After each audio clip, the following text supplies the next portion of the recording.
Baik, mulai. Assalamualaikum warahmatullahi wabarakatuh. Kali ini kita akan masuk ke materi pertemuan pertama untuk mata kuliah arsitektur enterprise ya. Di mana materi pertama ini kita akan bahas tentang konsep dasar arsitektur enterprise. Ya kalau kita melihat dari kata arsitektur enterprise sendiri, yaitu dibagi menjadi dua, yaitu kata arsitektur dan kata enterprise.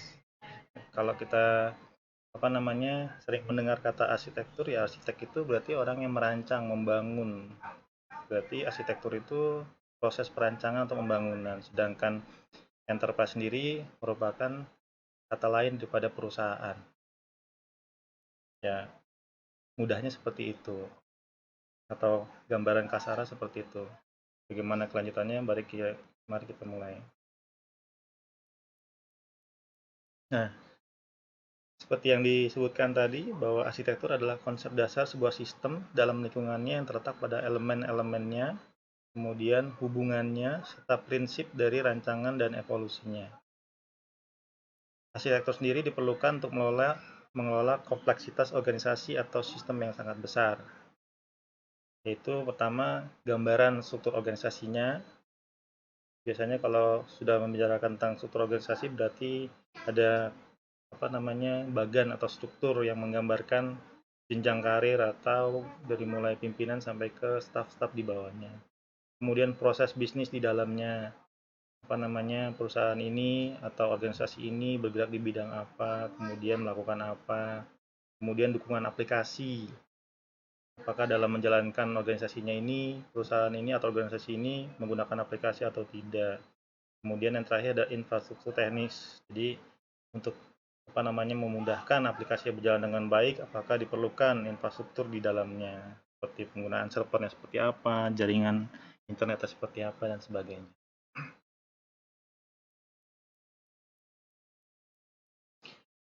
Sedangkan arsitektur enterprise itu apa sih? Nah, seorang arsitek perlu untuk mendiskusikan arsitektur dengan para stakeholder, kemudian menjelaskan arsitektur serta dampaknya kepada semua stakeholder yang terlibat, yang biasanya memiliki latar belakang yang berbeda-beda. Apa sih stakeholder itu? Nah, di sini disebutkan stakeholder adalah seorang individu atau kelompok, kumpulan individu atau organisasi yang memiliki kepentingan atau ketertarikan dalam atau pertimbangan terhadap sebuah sistem. Jadi bisa dibilang kayak pemegang saham ya, stakeholder itu ya. Jadi orang-orang yang berkepentingan di belakangnya, yang mempunyai kepentingan di dalam organisasi tersebut. Nah, di sini arsitektur enterprise atau bisa juga disebut dengan menggunakan bahasa lainnya, yaitu enterprise arsitektur atau IE adalah satu kesatuan yang koheren tentang prinsip-prinsip, kemudian metode dan model yang digunakan dalam mendesain dan realisasi dari struktur organisasi, proses bisnis, sistem informasi, dan infrastruktur sebuah organisasi ini menurut Langford pada tahun 2005. Jadi di sini juga disebutkan bahwa enterprise arsitektur mencakup inti-inti dari bisnis, kemudian teknologi informasi dan evolusinya atau perubahannya atau perkembangannya, dari mulai pembuatan, kemudian setelah pembuatan, setelah jadi, kemudian ada pengembangan dan sebagainya. Tanpa arsitektur yang bagus, maka akan sulit untuk mencapai suksesan bisnis. Sebuah enterprise arsitektur yang baik menyediakan kebutuhan mendatang untuk menyeimbangkan dan membantu translasi kebutuhan tersebut dari bentuk strategi perusahaan menjadi operasi sehari-hari. Jadi, ibarat kita mempunyai sebuah organisasi, ya kita memerlukan perencanaan. Dan di dalam perencanaan tersebut, kita membutuhkan orang-orang yang berkompeten untuk terlibat di dalam menjalankan arsitektur dari enterprise tersebut. Nah, di sini ada desain atau gambar yang menyatakan ini adalah kumpulan daripada arsiteknya. Arsitek di sini dia untuk bisa meyakinkan stakeholder bahwa organisasinya itu atau enterprise-nya itu bisa dijalankan dengan baik. Mereka memerlukan yang namanya model, kemudian view, kemudian analisis. Jadi mereka menganalisis, jadi mereka menggunakan metode-metode atau model-model, kemudian ada view-nya, kemudian analisis, kemudian mereka melakukan presentasi kepada stakeholder. Nah, baru di sini nanti ada tanya jawab nih dari pihak stakeholder sama arsitek. Jadi seorang arsitektur itu dia akan menerjemahkan apa maunya dari stakeholder. Jadi arsitektur berupa model view presentasi yang semua analisisnya mampu menjembatani gap antara arsitek dan stakeholder. Jadi bagaimana menciptakan sebuah arsitek yang baik yang dapat memenuhi keinginan daripada stakeholdernya sendiri. Ini adalah proses komunikasi, communicating about arsitektur. Jadi proses komunikasi antara arsitek dengan stakeholdernya. Jadi misalkan kayak gini, misalkan kan kita di zaman pandemi ya kayak gini ya, perkuliahan tidak lagi diperbolehkan atau belum diperbolehkan untuk melakukan tatap muka di kelas. Nah, kemudian si stakeholder sendiri minta nih bagaimana nih solusinya gitu kan? Apakah kita harus melakukan perkuliahan secara daring atau jarak jauh gitu. Kemudian coba tolong disiapkan. Nah, seorang arsitek kemudian akan merancang, kemudian menggunakan metode-metode yang dia miliki, kemudian menganalisa kebutuhan-kebutuhannya, kemudian mereka akan mempresentasikan kepada stakeholder. Misalkan, oh ya Pak, kita adakan saja perkuliahan jarak jauh, yaitu dengan cara kita buatkan sebuah sistem informasi tentang pembelajaran online atau e-learning. Nah, di mana untuk membuat sebuah sistem ini kita memerlukan beberapa orang programmer jika ingin membuat sendiri, atau kita harus mencari vendor pihak ketiga untuk membeli. Nah, ketika sudah ada aplikasinya, nah kita perlu mempersiapkan yang namanya servernya. Servernya seperti apa? Dia bisa memuat atau bisa menghandle berapa user yang akan menggunakan aplikasi tersebut. Kemudian bagaimana dengan jaringan internetnya? Kemudian dengan bagaimana sumber dayanya apabila terjadi mati lampu, apakah ada yang namanya backup power agar sistem tetap berjalan dengan baik dan seterusnya. Kemudian disampaikan ke dalam ke dalam sebuah rapat, dipresentasikan, kemudian diberikan rincian-rincian daripada alat-alat teknis yang dibutuhkan seperti server, jaringan dan sebagainya, dan berapa perkiraan harganya gitu. Jadi ini adalah proses komunikasinya antara arsitek dengan stakeholder. Nah, arsitektur enterprise berupa cetak biru, blueprint organisasi yang berisi proses bisnis, kemudian data, kemudian aplikasi dan infrastruktur IT yang dirancang dan diterapkan secara terpadu untuk membantu berjalannya kegiatan organisasi dengan lebih efektif dan efisien. Proses bisnis dan aktivitas organisasi menggunakan data yang harus dikumpulkan, dikelola, diamankan, difungsikan menggunakan aplikasi, baik itu aplikasi custom atau generik yang berjalan di atas teknologi seperti infrastruktur, sistem, dan jaringan komputer. Jadi kalau kita lihat dari gambar-gambaran ini,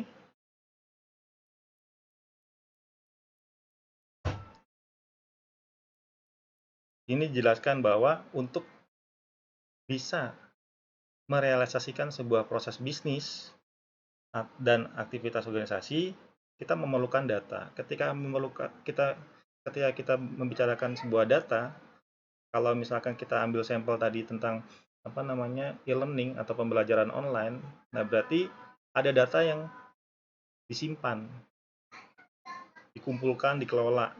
Jadi misalkan si mahasiswa melakukan absensi, kemudian dosen melakukan absensi, dosen melakukan pengajaran, kemudian mengisi berita acara, kemudian mahasiswa juga mengisi berita acara, kemudian dosen juga melakukan upload bukti pengajaran dan seterusnya. Itu merupakan data-data yang dikumpulkan. Nah, itu harus disimpan di mana? Disimpannya di server. servernya seperti apa. Kalau penggunanya cuma 10, 20 atau seratusan mungkin tidak terlalu besar. Gimana kalau ribuan atau ratusan dosen dan mahasiswa atau ribuan dosen dan mahasiswa belajar atau menggunakan data tersebut secara bersamaan. Berarti kita membutuhkan sebuah server. Selain membutuhkan sebuah server, kita juga membutuhkan hard disk, tempat penyimpanan. Apakah disimpan di lokal ataukah disimpan di cloud gitu. Logikanya kalau di lokal akan lebih murah. Kita hanya perlu membeli domain untuk dihubungkan ke server lokal kita. Tetapi kalau misalkan servernya kita sewa, hostingnya kita sewa cloud, itu akan jauh lebih mahal karena bukan kita pemiliknya gitu. Jadi ada dua ini ya, ada dua pilihan ya. Kalau kita punya komputer kemudian kita jadikan server, ya kita tinggal mengarahkan saja domain yang kita punya ke server kita. Jadi kita yang tanggung jawab semua kalau listrik mati apa segala macam. Tetapi kalau misalkan kita percayakan servernya ke cloud, misalkan ke suatu penyedia jasa layanan internet atau hosting dan domain, ya kita pakai server yang dedicated, yang kayak benar-benar satu server dengan harddisk yang sekian besar gitu. Ya otomatis harganya bisa besar. Kalau menurut dari pengalaman, untuk dedicated server itu bisa sampai 3 jutaan per bulan minimal. Jadi kalau sampai setahun ya bisa sampai 36 sampai 40 juta. Itu hanya untuk servernya saja. Kalau ditambah dengan jasanya ya bisa lebih mahal lagi gitu. Karena kalau ada permasalahan ya kita harus minta tolong sama staff-staff yang ada di sana untuk mengurusi data tersebut. Nah, kemudian aplikasi. Ya, ketika sudah ada datanya, berarti berhubungan dengan aplikasi. Baik itu aplikasi custom atau generik yang berjalan di atas teknologi. Jadi, kalau kita ngomongin aplikasi, ya berarti kalau misalkan proses bisnisnya kita ingin membuat sebuah pembelajaran online, berarti aplikasinya yang digunakan harus berbasis website atau mobile. Tetapi sekarang website-website yang kita punya itu dia sudah menggunakan template yang mobile friendly, sudah menggunakan yang mobile friendly. Jadi walaupun dilihat atau ditampilkan di dalam komputer, laptop ataupun HP, ya akan tetap baik tampilannya gitu. Tetapi itu tadi, aplikasi tidak akan pernah berjalan baik walaupun dia bagus, walaupun dia mahal, kalau tidak didukung oleh teknologi yang baik, seperti infrastruktur yang baik, sistem yang baik, dan jaringan komputer yang baik. Gitu. Jadi aplikasinya bagus nih, tapi yang pakai banyak bersamaan gitu. Seluruh kelas atau seluruh mahasiswa kemudian mengakses aplikasi tersebut secara bersamaan. Ya kalau servernya murah, belinya murah, ya otomatis berpengaruh dengan kecepatan daripada proses request dan pengiriman daripada data yang diinginkan dari si user. Misalkan untuk membuka halaman login saja lama, setelah login untuk loading ke halaman utama saja lama. Itu kan pengaruh. Aplikasi sebagus apapun kalau loadingnya lama ya jadinya kelihatannya jelek gitu. Kemudian internetnya seperti apa, kemudian servernya seperti apa. Ya kalau misalkan, wah server saya seharga mobil Avanza loh. Mobil Avanza yang mana dulu? Yang paling murah atau yang paling mahal? Paling mahal berapa? Paling hanya 300 juta. Nah, kalau misalkan kita beli IBM misalkan, yang mereka sudah menyediakan dengan jasa layanan untuk maintenance segala macam, yang satu servernya saja bisa sampai 1 atau 2 M misalkan, ya itu lebih baik lagi gitu. Jadi yang namanya sebuah sistem itu saling berhubungan antara hardware, kemudian software atau perangkat lunak, perangkat keras, kemudian brainware, si programmer, dan end user. Itu saling berhubungan, saling saling eh, berpengaruh antara satu dengan yang lainnya gitu. Jadi nggak bisa aplikasinya doang yang bagus, servernya doang yang bagus, kemudian programmernya saja yang jago, enggak. Kemudian network administrator saja yang bagus, enggak. Harus didukung semuanya. Jadi jaringannya harus kuat, kemudian internetnya harus kuat, servernya harus bagus, kemudian kapasitas harddisknya lebih harus banyak, aplikasinya harus mumpuni, dan seterusnya. Nah, ini proses arsitektur. Proses arsitektur terdiri dari langkah-langkah yang membawa ide awal. melalui tahapan perancangan dan implementasi menjadi sebuah sistem yang operasional. Dalam semua tahapan proses arsitektur, komunikasi yang jelas dengan dan antara stakeholder menjadi penting. Gitu. Nih, di sini. Diawali dengan ide. Jadi, semua itu berawal dari ide. Oh, enak ya kalau misalkan kita bikin ujian online, kita bikin e-learning sendiri gitu misalkan, tidak pakai Moodle atau pakai CMS yang sudah bertebaran di cloud atau di internet gitu misalkan. Ide-ide muncul gitu. Kita tulis-tulis di kertas, kemudian di papan tulis, kemudian kita bikin-bikin presentasi di PowerPoint gitu. Jadi ide-idenya disampaikan. Seorang arsitektur dia akan membawa ide-ide yang dia punya ke dalam meja rapat untuk disampaikan kepada seorang atau stakeholders yang ada stakeholders ya pakai S berarti banyak tuh stakeholdersnya. Kalau misalnya gini misalkan ketika pengalaman saya menjadi seorang web programmer di perusahaan, jadi waktu di BSI kemarin ketika misalnya saya punya ide misalkan Pak kita bikin ini saja ujian online Pak kita bikin sidangnya dibikin online. Nah saya bikin dulu tuh draftnya, kemudian saya sudah coding, sudah bikin aplikasinya, kemudian setelah aplikasinya sudah jadi, kemudian saya sertakan juga kira-kira spesifikasi server seperti apa yang dibutuhkan oleh aplikasi yang sudah saya buat supaya aplikasi yang saya buat itu berjalan dengan lancar. Kemudian berapa kecepatan internetnya. Kemudian kira-kira kalau itu nanti pakai servernya apa. Nanti biar harga mereka yang menentukan gitu. Nah, ide-ide seperti itu yang disampaikan oleh seorang arsitektur enterprise. Kemudian setelah muncul idenya barulah tuh formal model analisis desain. Kita desain tuh. Kita desain. Nah, di sini desain tuh tadi yang namanya ketika sudah nyampaiin sebuah ide ya kita desain. Desain itu apa?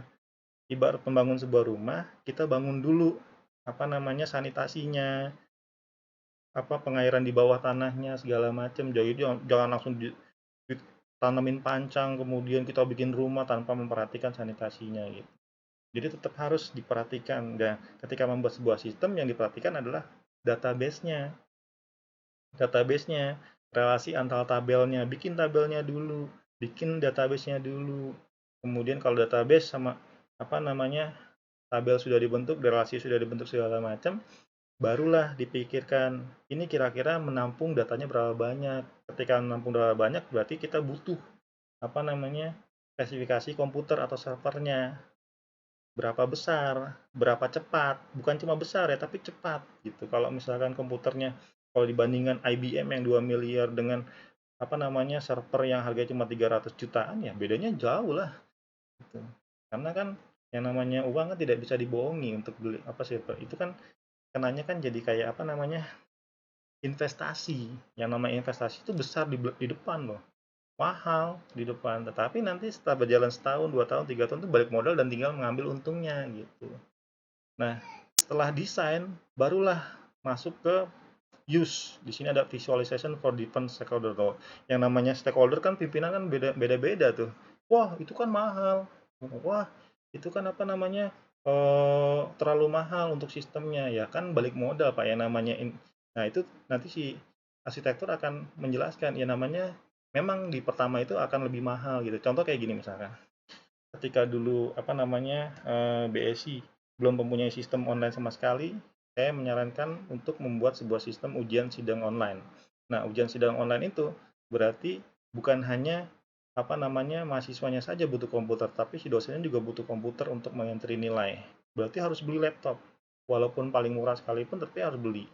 Berapa ruangan yang harus disiapkan untuk ujian sidang? Misalkan ada 500 ruangan di seluruh Jawa misalkan.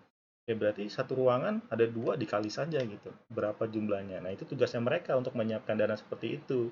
Tetapi tugasnya si arsitektur enterprise untuk meyakinkan, ini loh Pak, kalau pakai ini Bapak nggak perlu nyetak kertas, nggak perlu ini, nggak perlu ini. Kalau dihitung-hitung, ketika Bapak menyetak kertas setiap kali mau ujian, itu berapa biaya yang Bapak keluarkan setiap kali ujian. Nah, kalau dikumpulkan selama setahun 2 tahun, itu Bapak udah balik modal Pak, udah bisa beli server gitu.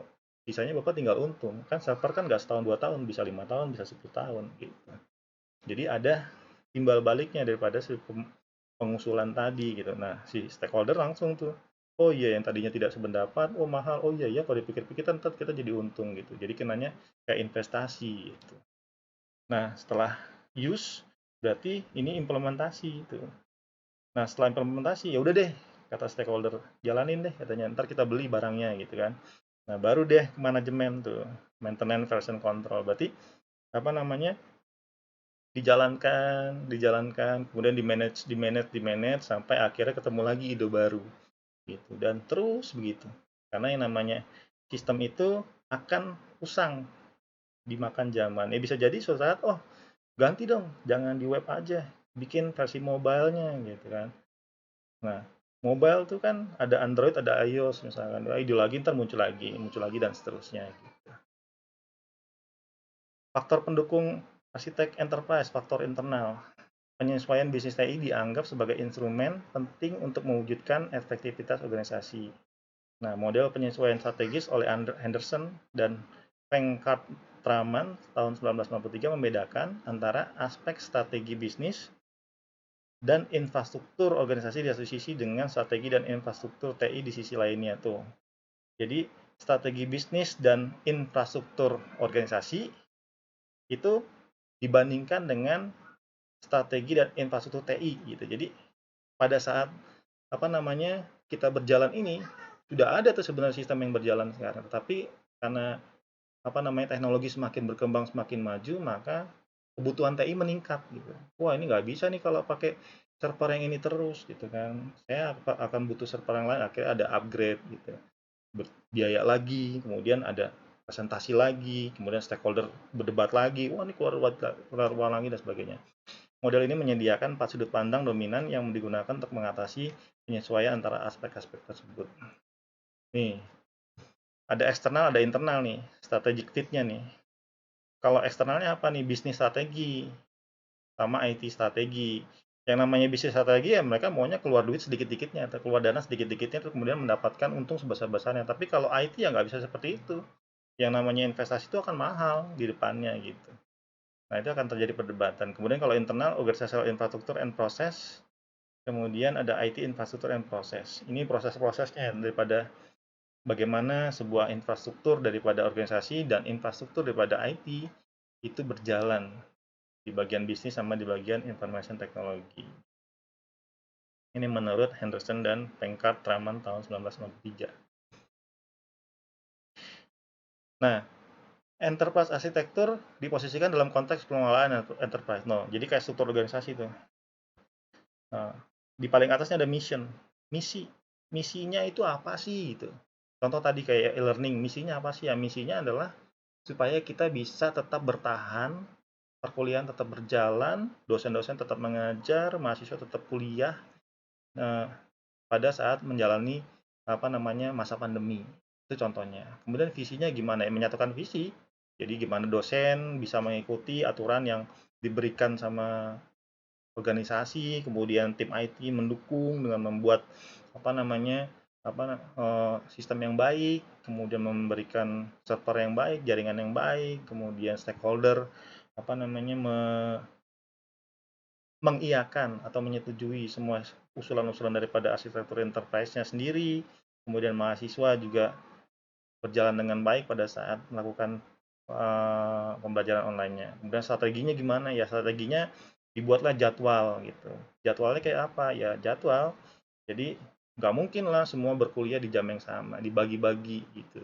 Dengan hitung-hitungan yang jelas, misalkan, oh saya punya bandwidth sekian untuk si sistem ini, misalkan. Kalau bandwidth unlimited ya apa-apa, berarti kecepatannya sekian. Kalau misalkan apa namanya pada saat yang bersamaan berapa maksimal user yang bisa mengakses tanpa terjadinya gangguan, tidak loading, tidak apa segala macam. Strateginya gimana? Apa yang mesti diperkuat? Apa yang mesti dibeli? Kayak gitu.